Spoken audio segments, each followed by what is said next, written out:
નમસ્કાર, આપ જોઈ રહ્યા છો નેશન પ્લસ ન્યૂઝ. હું છું આપની સાથે હિરલ પંડ્યા. ગુજરાતમાં સ્માર્ટ ક્લાસરૂમ અને ભવ્ય શિક્ષણના મસમોટા દાવાઓ વચ્ચે પાટણ જિલ્લાના ચાણસ્મા તાલુકામાંથી તંત્રની ઘોર બેદરકારી અને ઉદાસીનતાનો એક ચોંકાવનારો કિસ્સો સામે આવ્યો છે.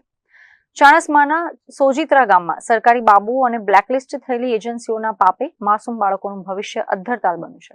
સરકાર ભલે કન્યા કેળવણી અને શાળા પ્રવેશોત્સવ પાછળ લાખો રૂપિયાનો ધુમાડો કરતી હોય, પરંતુ પાટણના સોજીત્રા પ્રાથમિક શાળાની વાસ્તવિકતા કંઈક જુદી જ છે. આ શાળામાં ધોરણ 1 થી 8માં કુલ 104 જેટલા વિદ્યાર્થીઓ અભ્યાસ કરે છે. સર્વ શિક્ષા અભિયાન અંતર્ગત શાળાના નવા અને આધુનિક ઓરડા મંજૂર થતા વહીવટી તંત્ર દ્વારા ઉત્સાહભેર જૂનું જર્જરિત બિલ્ડિંગ જમીનદોસ્ત કરી દેવામાં આવ્યું હતું.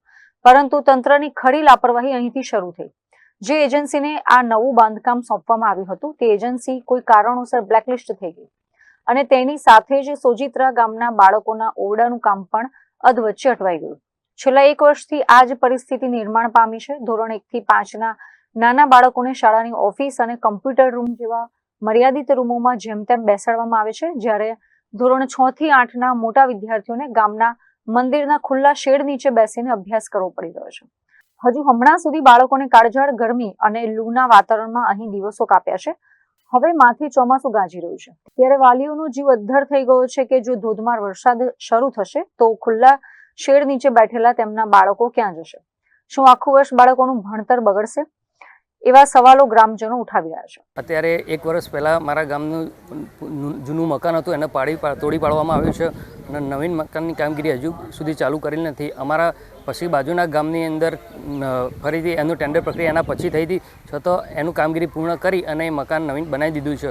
મારા ગામમાં 1 વર્ષ થઈ ગયું, હજુ સુધી કોઈ પણ જાતની કામગીરી શરૂ કરેલ નથી. તો સરકારશ્રીને એ બાબતે અમે નિવેદન કર્યું છે કે કામગીરી ઝડપી પૂર્ણ કરવી. અત્યારે પડતી તકલીફોના કારણે બાળકો અત્યારે બાજુમાં મંદિરમાં શેડ નીચે ભણે છે. આ તડકાની તકલીફો પડી રહી છે. આગામી ચોમાસું આવે છે, એ તકલીફોને ધ્યાનમાં રાખીને અમે વારંવાર આ વસ્તુને છે ગાંધીનગર સુધી રજૂઆત કરેલ છે, પણ હજુ કોઈ પણ જાતની કામગીરી હજુ શરૂ કરવામાં આવેલ નથી.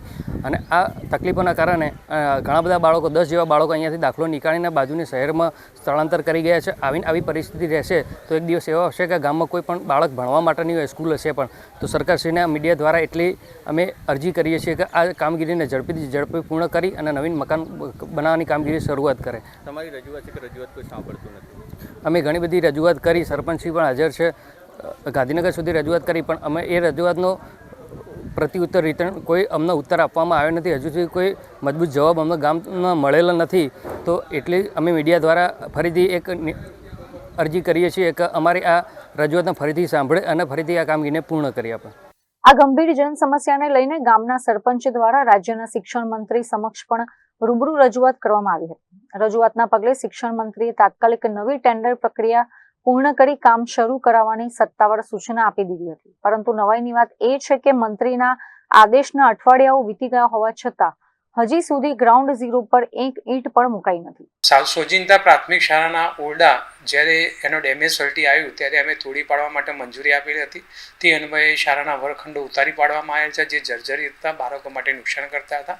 જે અંતર્ગત રાજ્ય કક્ષાએથી બાંધકામ શાખા સમગ્ર શિક્ષા કચેરી દ્વારા જે તે એજન્સીને વર્ક ઓર્ડર આપવામાં આવ્યો તો એવી મારી જાણમાં છે. અને એ એજન્સીને કંઈ અમારી જાણમાં આ બાબતે રજૂઆત થતાં તપાસ કરતાં એ એજન્સીને રાજ્ય કક્ષાએથી બ્લેકલિસ્ટ જાહેર કરેલ છે, જેના કારણે એજન્સીને વર્ક ઓર્ડર આપેલ નથી, જેના કારણે હાલ કામ શરૂ થઈ શકેલ નથી. આ બાબતે અમારી ગ્રામજનોની બીજાની રજૂઆત આપતા અમે તાત્કાલિક સમગ્ર શિક્ષા ગાંધીનગર કચેરીને આ બાબતે જાણ કરી અને તાત્કાલિક એજન્સી નિયત કરવા જણાયેલ છે. એજન્સી નિયત થઈ હતી, જે પણ એજન્સી નિયત થશે એની સમય મર્યાદામાં કામ પૂરું થાય એ માટે અત્રેથી કાર્યવાહી કરવામાં આવશે. નહીં, એજન્સીની કાર્યવાહી સમગ્ર શિક્ષા ગાંધીનગર દ્વારા થાય છે અને ત્યાં દ્વારા એજન્સી નક્કી થઈને ત્યાંથી જ વર્ક ઓર્ડર આપવામાં આવે છે. જ્યારે વર્ક ઓર્ડર આપવામાં આવે ત્યારે અમારા સમગ્ર શિક્ષાની બાંધકામ શાખામાં સમગ્ર શિક્ષાના એન્જિનિયર હોય છે, તે દ્વારા સમયસર કામ પૂરું થાય છે એની મોનિટરિંગ કરવામાં આવે છે અને એ બાબતે એજન્સીને જરૂરી માર્ગદર્શન પૂરું પાડવામાં આવે છે.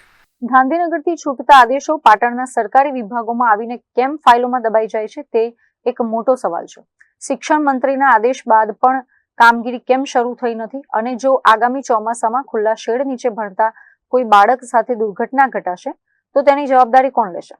હાલમાં તો સોજીત્રા ગામના વાલીઓ અને ગ્રામજનો એક જ માંગ કરી રહ્યા છે કે વહેલી તકે કાગળ પર ચાલતી પ્રક્રિયા બંધ કરીને શાળાના ઓરડાનું બાંધકામ યુદ્ધના ધોરણે શરૂ કરવામાં આવે. મહેન્દ્ર પ્રસાદ, નેશન પ્લસ ન્યૂઝ, પાટણ. સમાચારોના સતત અપડેટ મેળવવા માટે અમારી નેશન પ્લસ ન્યૂઝની યુટ્યુબ ચેનલને સબસ્ક્રાઇબ કરો, બેલ આઇકન દબાવો અને જોડાયેલા રહો ફેસબુક, ઇન્સ્ટાગ્રામ અને ટ્વિટર પર.